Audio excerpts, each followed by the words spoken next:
ఉంటారు. ఈ స్కీమ్ వాళ్ళకి వర్తించదు. నంబర్ 1. నంబర్ 2, గత ప్రభుత్వం GER గ్రాస్ ఎన్రోల్మెంట్ రేషియో చూపించేదానికి 18 సంవత్సరాల కన్నా ఎక్కువ వయసు ఉన్న వాళ్ళని తీసుకొచ్చి ఏకంగా ప్రభుత్వ పాఠశాలల్లో చదువుతున్నారని వాళ్ళని ఎన్రోల్ చేస్తాం జరిగింది. పక్క రాష్ట్రాల్లో చదువుతున్న పిల్లల్ని తీసుకొచ్చి ఆంధ్ర రాష్ట్రంలో చదువుతున్నారని చూపిస్తాం జరిగింది. విత్ ప్రూఫ్ నా దగ్గర ఉన్నాయన్ని. విద్యాశాఖ మంత్రిగా నేను వాస్తవాల దగ్గర ఉండాలి కనుక మొత్తం లిస్ట్, ఎందుకంటే ఇది డ్రాప్ బాక్స్ అని ఉంటుంది. అంటే ఈ పాఠశాలలో పిల్లలు ఉంటారు, ఈ పాఠశాల పిల్లలు మధ్యలో ఉంటారు, గాల్లో ఉంటారు పిల్లలు. డ్రాప్ బాక్స్ అంటారు అది ఐటీలో. ఈ వాళ్ళ సిస్టంలో డ్రాప్ బాక్స్ అంటారు. అక్కడ పెట్టి పెట్టేశారు. పిల్లలు ఎక్కడున్నారో మాకు తెలీదు. మొత్తం వెరిఫై చేస్తే దొంగ లెక్కలు ఉన్నాయని తేలిని.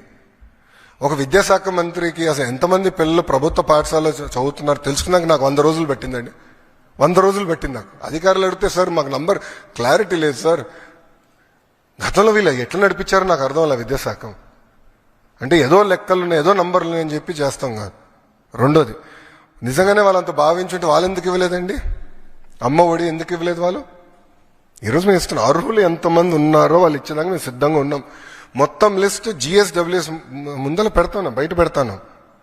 లేదంటే ఎవరన్నా రాలేదనుకుంటే మన మిత్రకెళ్ళి ఎందుకు రాలేదో తెలుసుకోవచ్చు, కరెక్ట్ చేసిన మార్గం కూడా ఇస్తున్నాం. సో అర్హులు ఎంతమంది ఉన్నా ఇచ్చేదానికి కూటమి ప్రభుత్వం సిద్ధంగా ఉంది.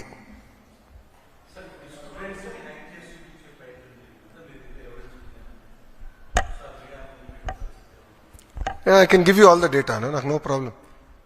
మొత్తం డేటా నేను మీకు ఇవ్వగలుగుతాను. ఎందుకంటే గతంలో విద్యాశాఖ మంత్రిగా పనిచేసిన వాళ్ళకి డిక్షనరీలో ఏముందో కూడా తెలియదు. ఎందుకంటే కౌన్సిల్లో ఒక వ్యక్తి లేసి ఒక పదం వాడితే నేను అబ్జెక్ట్ చేశా, తీవ్రంగా అబ్జెక్ట్ చేసి వాళ్ళ డిక్షనరీలో దేవుడు అంటే ఏముంది, కూటమి ప్రభుత్వం